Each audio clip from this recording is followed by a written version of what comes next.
Tara, samahan ninyo kami sa isa namang napakagandang tourist destination na aming pupuntahan sa araw na ito.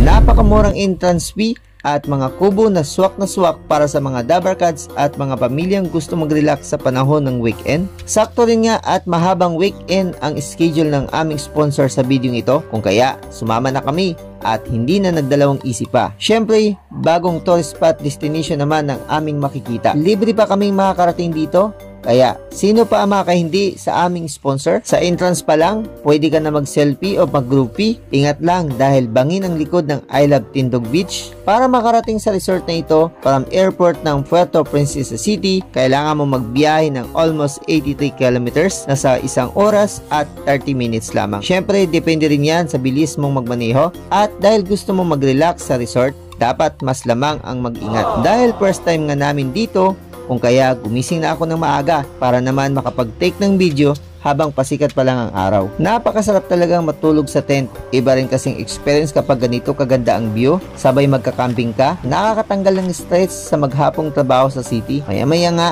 niready ko na si Drone T para naman makapagpalipad ng drone.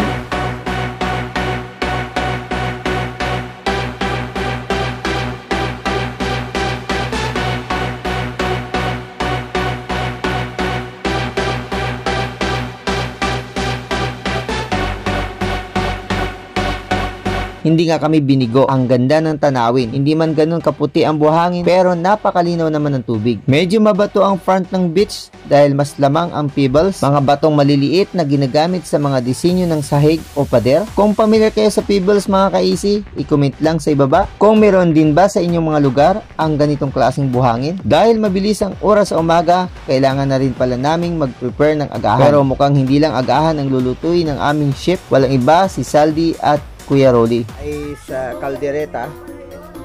Di ba ang kaldereta? Kaya nga tawag na kaldereta is kambing. Depende yan. Pwede mo namang mamorita, baboyrita. Baboyrita. So lulutuin ni Saldi is baboyrita. Tama-tama, mainit na yung pork caldereta. Pork caldereta. Luto ng ating lumpia at ang Chicken Joy ni Joy. Si Michelle Joy ang nagluto ng Chicken Joy. Chicken Joy. Kasi kapangalan niya si Joy. Kung kaya, marami-raming ihahandang mga condiments. Shoutout po Ate Lina, Noemi, Joanne at si Mrs. Jean, ang masisipag na tagahanda ng aming mga sangkap. Iba't ibang putahe. Iba't ibang putahe.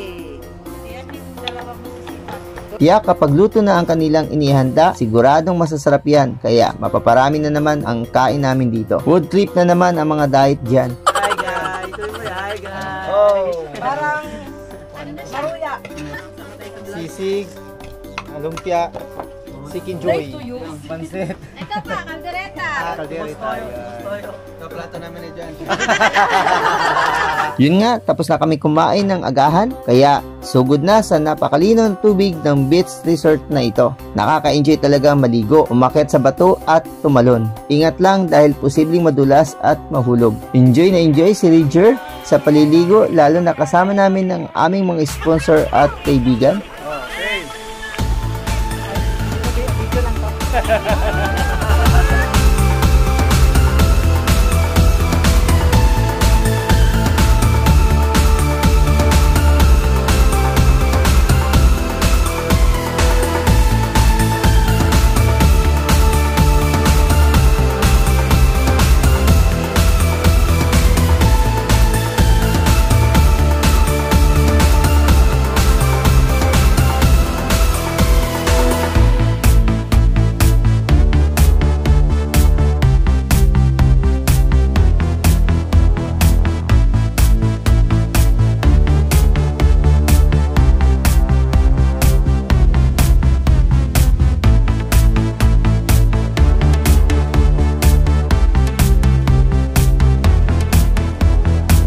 Hindi namin ininda ang init ng sikat ng araw. Mag-i-enjoy ka talaga mag-swimming sa napakagandang beach resort na ito. Kung kaya may plano kang pumunta ng Palawan, o kundi naman nandito ka na sa Palawan at malapit lang sa location na ito, halina't subukan mag-enjoy dito sa Tindog Beach Resort na matatagpuan sa Sitio Malpal, Rojas, Palawan, ang sumunod sa Barangay Langugan, boundary ng Puerto Princesa City. Pwede mo rin i-Google Map ang Palawan Campsite, Tindog Beach. Kung nagustuhan mo ang video ito, huwag kalimutang pusuan at follow mo na rin ang page na ito. Kung sa YouTube naman, like and subscribe at i-share mo na rin ang video ito. Maraming salamat mga ka-easy. Abangan ang aming susunod na video.